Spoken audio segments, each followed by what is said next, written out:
Need to move a folder? No problem. On Dropbox.com, simply click the ellipsis for the item you want to move and click Move. Then choose where you want it to go, or simply drag and drop the item. And don't worry, any links you've shared to that file or folder remain active and won't break, even if you rename or move a folder. On your desktop, just move the item the way you would any folder on your hard drive. To rename, right-click the folder and select Rename. If you're moving or renaming a shared folder, it'll remain shared, but whoever you shared it with won't see the changes. If you need to rename or move a folder so everyone who has access to it does see those changes, simply unshare it in Dropbox.com by clicking Share, Folder Settings, Unshare. Make your changes and reshare.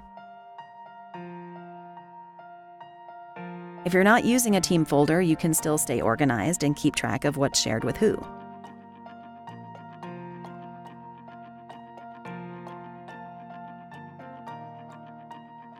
You can share folders and subfolders, but heads up, you can only share either the top folder or the subfolders within it, not both.